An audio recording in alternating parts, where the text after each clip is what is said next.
For decades, whispers haunted the corridors of royal palaces, a tiara so sacred, so personal, it was never worn in public.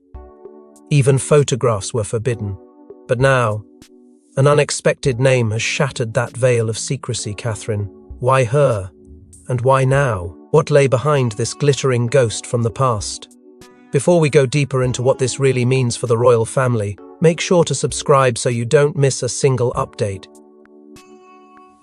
There had always been an unspoken presence tucked away in the recesses of Balmoral's West Wing, a chamber seldom entered, fiercely guarded by protocol and silence.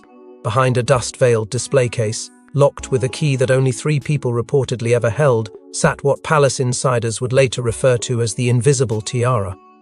It wasn't catalogued in public crown jewel records. No official portraits included it. No historian dared confirm its existence. And yet, among the longest-serving members of the Queen Mother's personal staff, the stories persisted, of hushed tones, of silken wraps, of occasional disappearances from the case late at night, when only candlelight flickered in her private quarters. This was not just any ornament. According to murmurs that barely escaped the palace gates, this tiara was worn only in moments of deepest reflection, said to symbolize something beyond pageantry, something tied to sorrow, resilience, and quiet vengeance. The Queen Mother's fierce attachment to the piece bordered on obsession, with one chambermaid recalling how she once overheard the late matriarch whispering to it during the anniversary of Edward VIII's abdication. It was not merely an heirloom, but a confession in gold, and gem, a relic forged in solitude, not celebration. And when the Queen Mother passed, it vanished entirely from memory, buried as deeply as the emotions it once crowned. Speculation grew within elite circles. Some claimed the tiara was too scandalous to be seen, tied to a forbidden romance or a royal betrayal never publicly disclosed. Others believed it was promised to someone in secret, a future queen who had not yet ascended, but would inherit more than a throne. There were darker whispers too, of a family curse, of a gemstone sourced under grim circumstances, compelling its concealment from the public eye. Whatever the truth, it had stayed hidden, sealed away in silence until a new name was linked to it, a name that didn't belong to the reigning queen consort, nor to a seasoned duchess, but to a woman whose poise under pressure had quietly redefined modern royalty. Catherine? The connection was sudden and without explanation. No ceremony, no press leak, just one source, and then another, claiming that something had been moved from Balmoral's vault to Kensington's inner sanctum under discreet escort. And in hushed voices, aides began to say it aloud: the tiara has resurfaced, and it's hers now. The monarchy, already rattled by transition and uncertainty, now faced a fresh upheaval, one that had nothing to do with titles or protocols, but with legacy, power, and a name that refused to remain in the shadows. But no one could have predicted that a single name etched into an envelope sealed with wax would drag the past into the present, setting in motion a storm Buckingham Palace could no longer contain. When palace aides discovered an envelope marked private, to be handed only to the Princess of Wales, chaos erupted. Inside was not money, not letters, but an artifact list. One entry changed everything: tiara not seen since 1947. Why had Catherine been chosen? Who orchestrated this from beyond the grave? The envelope had been sealed with red wax, unbroken for over 2 decades, and tucked away in a leather-bound chest once belonging to the Queen Mother. Found deep in Balmoral's secure archives, the discovery came not during a publicized inventory, but in a moment of quiet reorganization, the kind that usually passed unnoticed. But this time, what lay inside was impossible to ignore. A single sheet of parchment, 6 handwritten lines. The 5th, underlined in bold ink, tiara not seen since 1947, entrust to Catherine upon appropriate ascension. The implications were seismic. Within hours, a courier had delivered it to Kensington Palace, where confusion gave way to alarm. Behind closed doors, the tension was immediate. Charles, now king, reportedly read the note in private, his expression unreadable. Those close to him described a man caught between 2 legacies, that of his formidable mother, and the enduring shadow of the Queen Mother, whose wishes had now re-emerged with surgical precision. He neither approved nor objected, but the silence itself sent a message that would ripple through royal ranks like an unspoken command. Camila, however, was less restrained. Word from insiders suggests she was blindsided, questioning not only the timing but the authority of such a gift. Why now? She is believed to have asked repeatedly. And why her? The Queen Consort's frustration wasn't just about the object, it was about what the tiara represented. Authority, legacy, favor. The envelope, long dormant, had reopened not only questions of heritage but of loyalty and succession. This wasn't merely a piece of jewelry, it was a declaration written in diamonds and silence. Royal archivists were summoned to verify the handwriting, and they confirmed the truth the note had been penned by. The Queen Mother herself, the ink, the phrasing, the unique curl of her signature, all authentic. But the deeper question remained unanswered. Why Catherine? Some speculated the Queen Mother had foreseen something the rest of the family hadn't. A strength, a quiet resolve. Others whispered of long-past conversations, perhaps even dreams the Queen Mother had of a future monarch, unlike the rest, a woman who would preserve the monarchy through grace, not dominance. The debate behind palace walls turned fierce. Some felt the move was preordained, a final chess piece placed decades ago with surgical intent, bypassing Camila completely. Others saw it as a dangerous escalation, a shift in royal alliances rooted in private loyalties. But what united everyone in that moment was one undeniable fact. The Queen Mother's hand was still shaping the future, even from the grave. But the tiara's reappearance wasn't the only shock. Its origins would unveil a lineage of power plays, heartbreak and betrayal buried beneath decades of royal silence. Not every royal jewel sparkles with pride, some are forged in grief. The Queen Mother's secret tiara wasn't a wedding gift or coronation piece. It was created in the aftermath of a devastating betrayal, one that split the monarchy and left permanent scars. In 1936, the foundations of the monarchy cracked under the weight of a personal decision. Edward VIII, the reigning monarch, chose love over duty and abdicated the throne to marry Wallis Simpson, an American divorcee deemed unacceptable by royal standards. The Queen Mother, then the Duchess of York, watched the nation reel in disbelief. Her husband, a man never groomed for the crown, was suddenly king, and she unwillingly became its emotional anchor. Behind her serene public image, pain seethed. A betrayal not only of family but of legacy. In that anguish, she commissioned something, unlike any royal artifact before or since, a tiara not to be paraded, but to be hidden. A creation not of celebration, but of silent strength. It was whispered that the stones used were deliberately chosen, not freshly mined, but extracted from discarded royal pieces long left untouched. One emerald was said to have been a gift from a German duke to Wallis Simpson, quietly reclaimed through diplomatic backchannels and repurposed in the new piece. Another, a blue diamond, had reportedly adorned a pendant worn by Queen Mary, removed after Edward's abdication out of symbolic protest. The tiara's shape itself broke tradition, jagged lines, asymmetrical arcs, an aesthetic that royal jewelers reportedly questioned before submitting to the Queen Mother's specific instructions. And deep within its frame, hidden from the eye, were said to be faint engravings, initials, dates, perhaps even coded messages. No one could ever confirm them. No one was ever meant to. It was not displayed, not documented, and never worn in public. Only those closest to the Queen Mother saw her place it upon her head during moments of private reflection. It was her armor, her rebuttal, and her memorial all at once. A symbol not of glamour, but of survival. As decades passed, so too did the memory of its existence until now.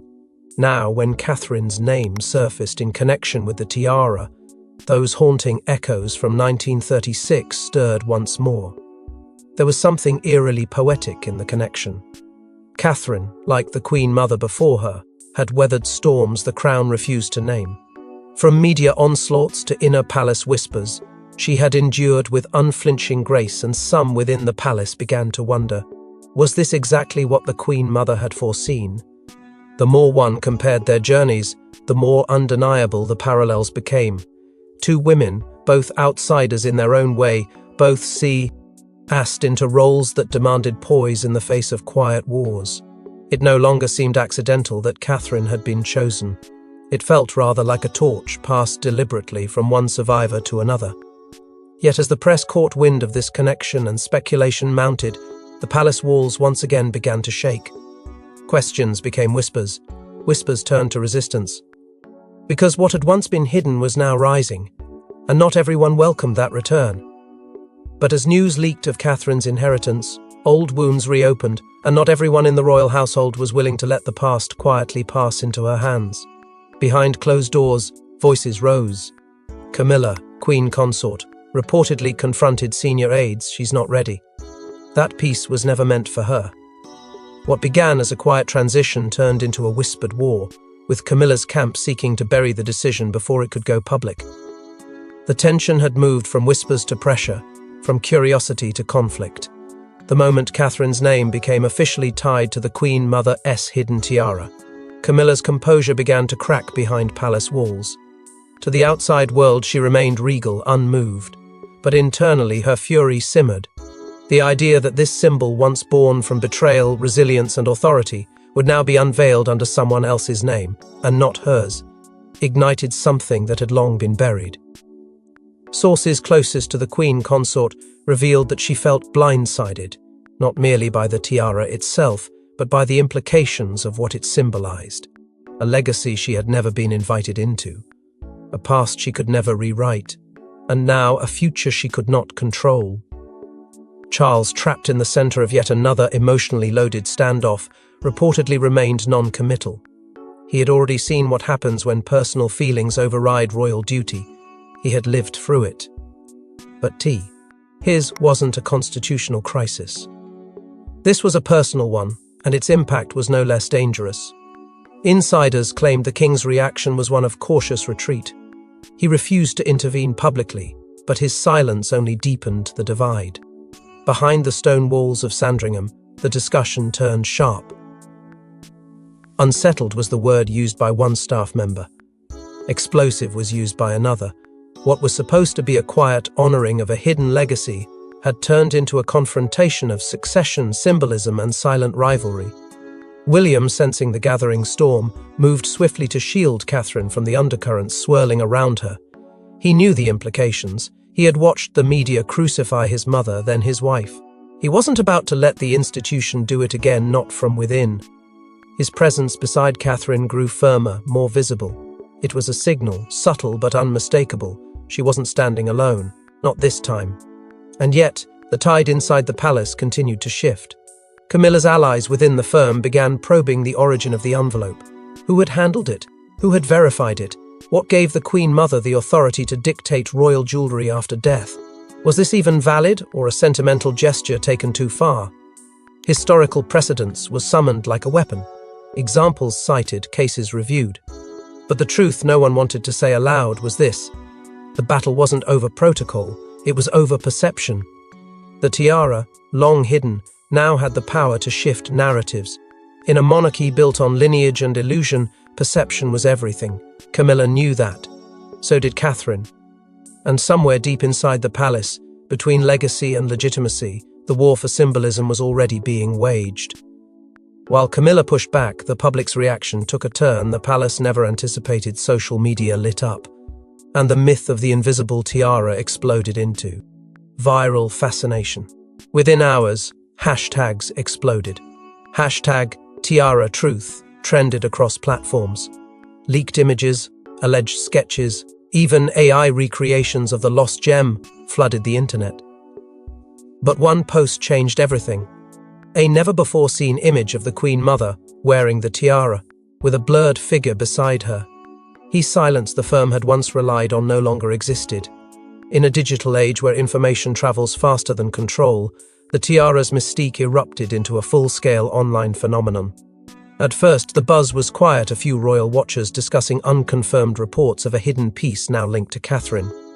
But then came the leaks. A staffer's anonymous post, a grainy photo, then an alleged inventory sheet marked with the year 2023. By the end of the day, the palace was scrambling. Not just to contain a rumor, but to confront a narrative that was spiraling beyond its grip. What was once an internal inheritance had become a global obsession, fed by speculation and driven by a thirst for scandal. Online communities mobilized. Amateur historians began digging through museum records, uncovering passing mentions of an unnamed tiara, rumored to be worn in private by a senior royal lady in the mid-20th century. A blog post from 2006, long forgotten, suddenly resurfaced with a chilling claim that a piece known as the Crownless Circle was hidden away after the Queen Mother's death and designated for someone unlike the rest. Then, as if pulled from a thriller, an image emerged. Faded, monochrome, eerie. The Queen Mother stood beside an ornate fireplace, unmistakably wearing a tiara unlike any seen before. But what caught the world's breath wasn't the jewel, it was the shadowy figure beside her. Blurred, just slightly, deliberately. Theories bloomed like wildfire. Was it Queen Elizabeth, as a young woman, or someone never officially recorded, a lost relative, or something more symbolic? The conversation fractured into two camps. One side hailed Catherine as the natural heir to a legacy long denied her. The other raised eyebrows. Why now? Why this piece? And why, after all this time, had the palace not acknowledged it before? The internet didn't want diplomacy, it wanted drama. In response, the firm issued a brief statement, generic, ambiguous, the kind of polished language that revealed more through omission than content. Personal artifacts belonging to Her Majesty Queen Elizabeth, the Queen Mother, remain in respectful custodianship of the Crown and are managed with discretion. But by then, it was too late. The narrative was in the hands of the people, and the people wanted more. Speculation turned emotional. Was this Catherine's triumph or a strategic maneuver? Was the timing a reflection of her rising role or a deeper sign of internal struggle? Every royal appearance, every glance, every silence was dissected and debated. The monarchy had once been a fortress of secrecy. Now it was trending on TikTok. And through it all, the one person at the center of the storm said nothing. No statement, no denial, no photo op, just stillness. Until palace insiders quietly let slip that Catherine had made a decision, a bold one. And it would change everything. Amidst the noise, one woman remained silent until palace insiders revealed that Catherine had made a shocking decision of her own. A rare move. Catherine sent word back to palace aides, "I'll accept it, but not quietly." What did she mean?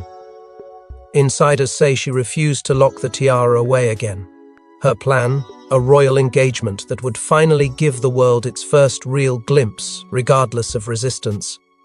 The message was brief, but its impact sent shockwaves through the upper chambers of the monarchy. Catherine, known for her discretion and composure, had drawn a line. For years she had endured, adapting to the monarchy's rigid rules, absorbing the scrutiny, the comparisons, the whispered doubts. But this was different. The tiara wasn't merely a bejeweled artifact, it was a statement.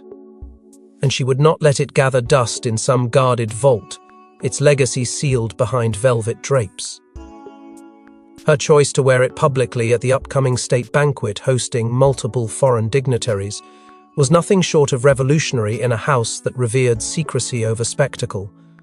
Palace aides, split between admiration and panic, scrambled to interpret the consequences. Some praised her boldness, calling it a modern act of courage, fit for a future queen. Others feared it would provoke a full-scale internal rupture. Protocol had not sanctioned this. Approval had not been granted. But Catherine's quiet defiance had pierced through centuries of tradition with a single sentence. For the first time in decades, the crown wasn't dictating the narrative she was. This wasn't rebellion, it was restoration. Camilla's reaction was swift and searing. According to insider reports, she was appalled, reportedly stating that such a decision showed a dangerous lack of respect for senior hierarchy. The Queen Consort had long fought to solidify her position, to be seen as more than the woman who walked in Diana's shadow. And now, with one gesture, Catherine threatened to overshadow her once again, not by drama or scandal, but through something far more unsettling: earned reverence. It wasn't noise that elevated Catherine, it was silence, powerfully used. William stood by her side without hesitation. Though his words were few, his actions were decisive. A revised schedule confirmed their joint appearance at the banquet. Behind palace doors, aides noted a distinct change in his tone. He wasn't just defending his wife, he was defending the future he believed in. A future built not on preserving the past's mistakes, but on reshaping them. Together, they would not just wear the crown, they would redefine it. This move ignited a full-blown debate within the firm. Was it more dangerous to allow the tiara's re-emergence, or to suppress it again? Would hiding it fuel further speculation and resentment, or would embracing its power finally bring closure to the legacy of silence surrounding it? The lines between duty and symbolism had never been blurrier, and as the date of the banquet loomed, anticipation grew like a storm over Buckingham, charged, unpredictable, and undeniably historic. But what no one expected was that unveiling the tiara would also unveil a deeper buried truth, a secret only Catherine discovered when she opened the tiara's hidden compartment. As Catherine prepared for the unveiling, royal historians were called in to inspect the piece. What they found, hidden within, stunned even the most seasoned archivists: a folded letter sealed in wax, in the Queen Mother's unmistakable handwriting. It began with 3 haunting words: "If you're reading." There had always been speculation that the Queen Mother's tiara held more than mere jewels, that its value extended beyond carats and history. But when Catherine carefully examined the base under the watchful eyes of restoration experts, an irregularity caught their attention, a nearly invisible notch, too precise to be accidental. Beneath it, an internal lock. What opened wasn't a secret chamber of gemstones, but something infinitely more powerful: a single aged parchment, yellowed by time, but preserved with exquisite care. The wax seal bore the Queen Mother's crest, untouched. No one alive had read its contents, not even Charles, not even the Queen herself. But now the words it held were ready to speak across time, and they spoke to Catherine directly. "To my spiritual heir," it read, the ink still firm despite the decades. What followed wasn't a list of instructions or ceremonial duties. It was raw, emotional, personal. The Queen Mother, known to the world as a paragon of restraint, had poured her inner world into those lines. She confessed her exhaustion from years of playing a part, the endless tightrope between duty and identity. She recounted the betrayal of 1936, not just as a constitutional crisis, but as a personal crucifixion, how it broke her to see love destroy a crown, and how she swore then to create something of her own, not to be worn, but to be wielded. The tiara had never been for the throne, it had been for the woman behind it. But perhaps the most chilling and intimate line came midway through the letter. The crown belongs to those who see, not just survive. To Catherine, this was no accident. It was a mirror, a confirmation. All the years of silence, of walking through storms with her head held high, of shielding her children and standing beside William, without ever demanding the spotlight, it had led to this. A lineage not written in blood but forged in character. The Queen Mother had seen something, and now she had passed the weight of it forward. In the letter's final passage, the Queen Mother offered guidance not to rule, but to endure. She warned of deception from within, of rivalries masquerading as alliances, and of women who would smile while digging graves behind doors. "But if you wear this," she ended, "let it not be as decoration. Let it be as declaration." Catherine sat still for a long time after reading it.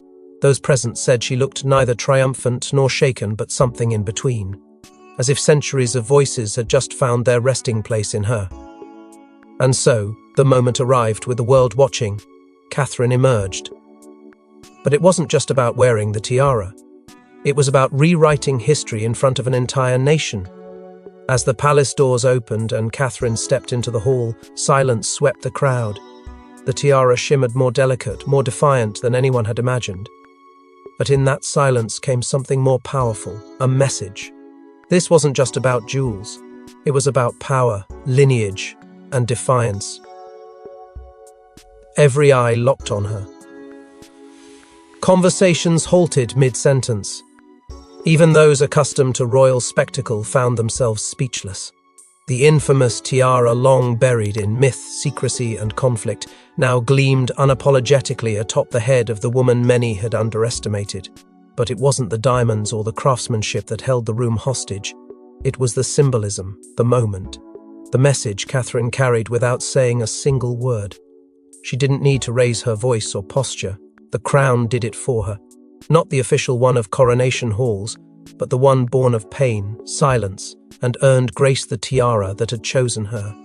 Whispers rippled through the gathered dignitaries. Gasps were stifled, nods exchanged. Even those unfamiliar with the full backstory sensed a line had been crossed or redrawn. Camila, seated just yards away, reportedly sat zen, her expression unreadable. The queen consort had anticipated a spectacle, yes, but not this. Not the depth. Not the conviction. The very object she believed should have rightfully been hers was now reclaiming its power through someone who had never demanded it. And it was happening in front of the cameras, in front of history, in front of the world. The press response was immediate and unrelenting. Headlines flooded every outlet.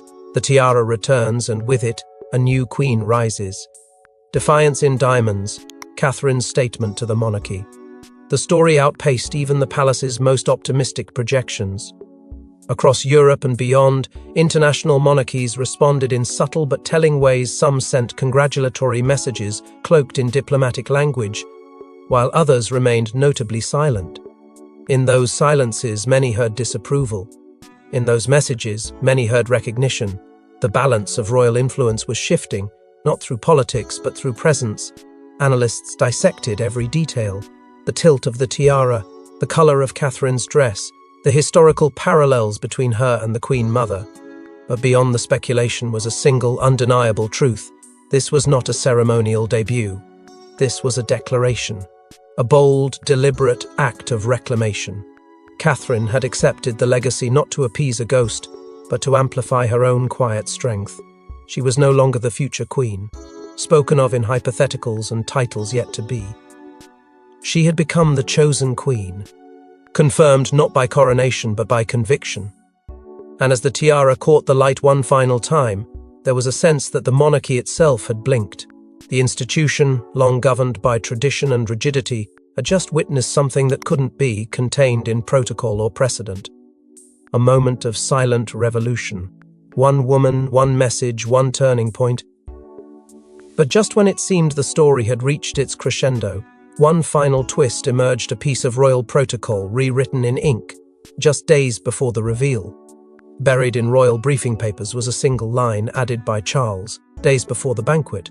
The Princess of Wales is hereby granted public custodianship of all personal items formerly retained by the Queen Mother.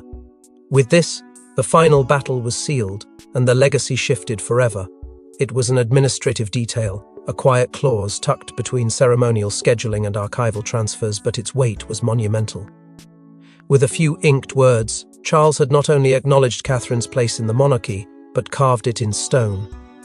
This wasn't a gift or gesture, it was law. Catherine, once the daughter-in-law who tiptoed through royal ranks with humility and caution, was now the legal guardian of the Queen Mother's most private possessions. The tiara, the letter, the legacy, all of it, now publicly hers to protect, display, and define. No debate, no reversal. The monarch had spoken, and the world would not be able to unhear it. Inside the palace, Camilla's allies were reportedly blindsided. They had fought behind layers of diplomacy and discretion to slow the momentum of Catherine's ascent. But this clause, this quiet directive, undercut every whisper of resistance. The Queen Consort, despite her title, had been bypassed. The very items she may have once expected to steward now belonged to another. A woman not crowned but chosen, not a Poe. Inted but anointed by legacy, grace, and now law. For those who believed the tiara was simply symbolic, this moment shattered that illusion. It had always been more. It had always been about authority. And now, that authority had been transferred. What made it more profound was the manner in which it happened, not through spectacle or confrontation, but through reflection.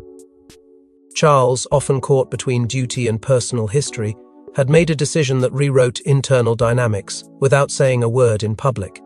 In granting Catherine custodianship, he acknowledged her not just as William's wife, but as the future keeper of memory, tradition, and transformation. Her role was no longer speculative. It was structural, protected by protocol, endorsed by the Crown. The echoes of the Queen Mother's intentions now reverberated through every hallway of the firm, not in whispers, but in legally binding ink. And so, it was complete. The tiara, once forged in private grief, hidden away from public gaze, feared for the power it represented, now stood as a symbol of a quiet revolution. A relic not resurrected for spectacle, but reclaimed to honor a woman who had borne the weight of the monarchy with silent dignity. No grand speech was needed, no royal decree announced on television, just one signature, one clause, one transfer of legacy from the past to the present, and inevitably, to the future. And so, in a kingdom defined by silence and tradition, one woman's name whispered by the past changed everything. Thanks for watching. Please don't forget to like and subscribe, and we will see you in next one.